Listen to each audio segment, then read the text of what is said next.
I've worked in planning and public health for over 10 years now, focused mainly on improving living conditions in communities and reducing rates of chronic and preventable disease. It's been a rewarding, challenging, and meaningful career. But when the COVID-19 pandemic began, the landscape shifted dramatically.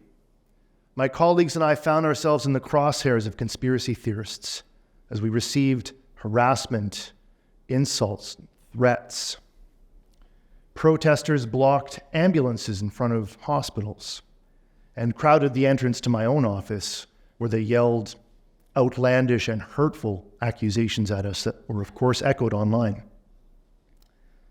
I'll never forget the day a suspicious package arrived, triggering fears of anthrax or ricin poisoning.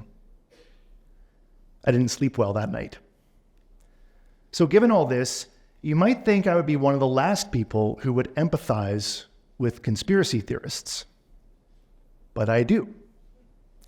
It was these experiences during the pandemic that made me want to devote my PhD research to understanding how and why people turn to conspiracy theories in order to oppose government policies. But before I got to empathy, I had to work my way through a range of other feelings first, especially when one of my own friends fell deep down the conspiracy theory rabbit hole. I knew my friend, Mac, to be a bright and friendly guy, quick to smile, easy to make laugh. But over the course of several months of emails and Zoom chats in the first year of the pandemic, things got dark fast. It was like someone had flicked a switch in Mac's brain. He believed that as a public health professional, I had been duped into implementing the most diabolical plan to enslave humanity that had ever been conceived.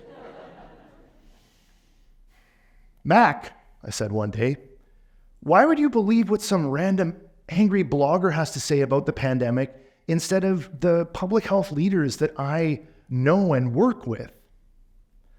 Because you're all just following orders, he replied. You don't see the bigger picture. You don't see what's happening behind the scenes. You need to wake up, man. Every time I thought I had found something convincing that might, compel Mac to rethink his paranoias about the pandemic, he would just reject the legitimacy of my sources, or he would counter it with something else that he had read online. And I gotta admit, I found that a little insulting. I mean, my professional experience and hard-earned university degrees were worthless in the face of YouTube videos and Facebook groups. I felt our friendship crumbling. It was surreal. It was disconcerting. And I will be completely honest, I also found it fascinating. Is that bad?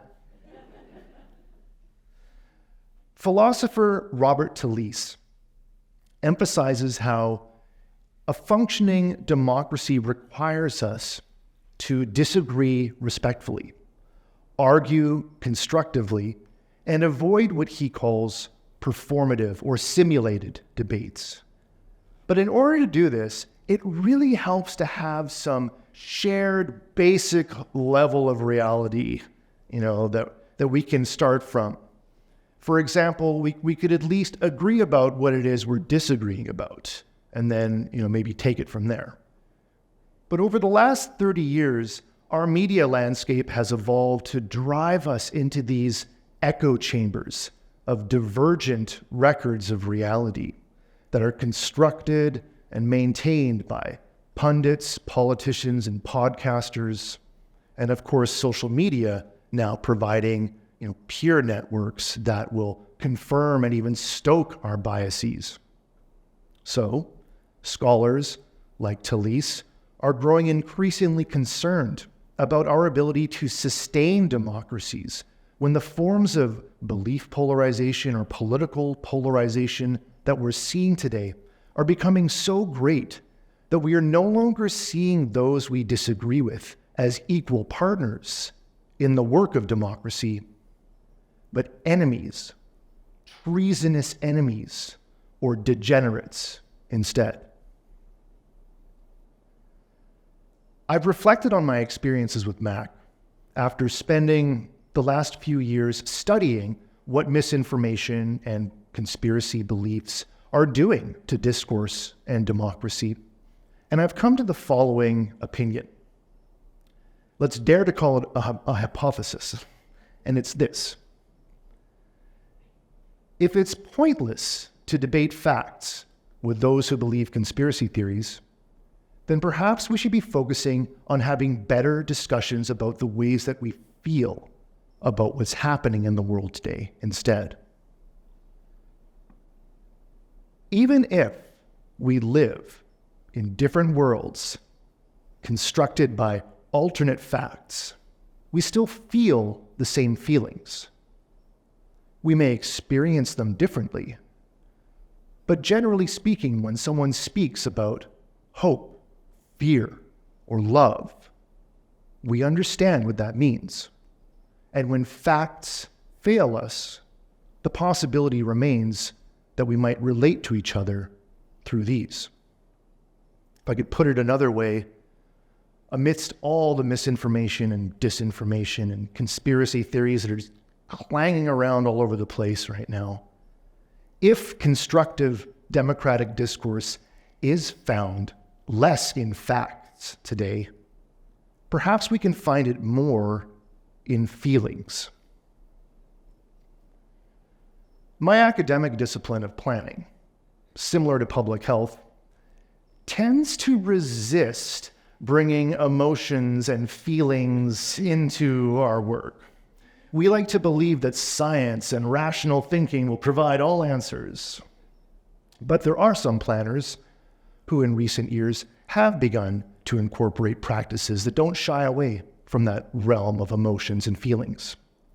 One of them is called deep democracy, and it's actually featured in a TEDx Cape Town talk called Mining the Gold of Conflict with Myrna Lewis. As this practice or method first began as a way of working through the trauma and conflict and tension of apartheid and reconciliation in South Africa. I'm very curious about the potential of dialogic and facilitative methods like deep democracy as a means of addressing the polarization and conflict and tension that's being driven today by misinformation and conspiracy theories. And in particular, there's one practice often described in deep democracy as going beneath the surface. Sometimes they say going below the waterline is another way of saying it, where deeper, fundamental issues might lie, or subconscious processes might be playing out in your conversation. I'll give an example. Belief that there are nanobots or microchips in vaccines put there to control our thoughts might seem paranoid or irrational to some of us, but anxieties about putting something that you don't know a lot about or don't understand a lot about into your body is arguably not. For many, it comes down to an issue of trust. Do I trust the doctor, the scientist, the government regulator, policymaker telling me that this newly approved vaccine is safe and effective? Or do I believe this celebrity, this politician, this random person I'm enjoying my interaction with on this online chat room? We've come to appreciate more and more today that it's not just what is being said, but who is saying it can have profound consequences for how people receive and respond to information. In looking back at my email exchanges with Mac, that's when I began to think about things like deep democracy and other facilitative and dialogic approaches, because I could see that in our email exchanges, it was clear we were living in different worlds regarding our experience of the pandemic. But we shared many of the same feelings. Fear about getting sick, anxiety about whether things would ever go back to normal, fatigue from staying home for so long, everything's closed, social distancing, and of course, hope that we might be reconnected with friends, family, and fun. Our conversation took a turn for the better when we stopped arguing about facts and instead started acknowledging the feelings that we had about government, power, freedom, our bodies, and technology in a more general sense, instead of whether 5G cell towers were spreading the virus or the World Economic Forum had planned the whole thing in advance. I've had a chance to replicate what I've learned, in my exchanges with Mac and others during the pandemic in everyday conversations since. And I'm hopeful that this practice of going beneath the surface and trying to connect at a more emotional level regarding conspiracy theories and paranoias about what's happening in the world might lead us back to better discussions as friends, family, and colleagues, if not as a country. One can dream big, right? So if you find yourself frustrated with the conversations that you're having with someone in your life who believes conspiracy theories, if you worry that you're losing them to some dark, paranoid, alternate reality, here's an exercise you can try. I call it distillation. The next time they say something that to you sounds like a wild and outlandish conspiracy theory to just explain something that's going on in the world, a natural disaster, an election outcome, where's the Princess of Wales? Just take a breath. Just stop for a minute and distill what they're saying down to the most basic, fundamental feelings that you can identify in their statements. Is it about losing freedom? Is it about making uncomfortable changes or the uncertainties and unknowns that come with those potential changes? Is it about fairness and the outsized influence of elites in policy making? Or, and hear me out with this one, is it about coping or maybe even having fun, laughing in the face of an absurd and chaotic universe in a world that does not make sense, where inexplicable things happen? Sometimes it just feels good to have any explanation instead of none at all, no matter how absurd it might be. You might find that it's possible to validate or acknowledge the way that they feel without having to validate or acknowledge the truthfulness or accuracy of their claims, and hopefully uncover some common ground on which you might build a better conversation. I believe that if we cannot understand or accept the alternative facts that those who believe conspiracy theories give for what goes on in the world, that we should try to understand and accept the emotions and feelings behind those beliefs. Because in doing so, we can make it clear to those in our lives who believe conspiracy theories that even though we might doubt or reject their conspiracist claims, that we are not rejecting them as people or the legitimacy of their feelings.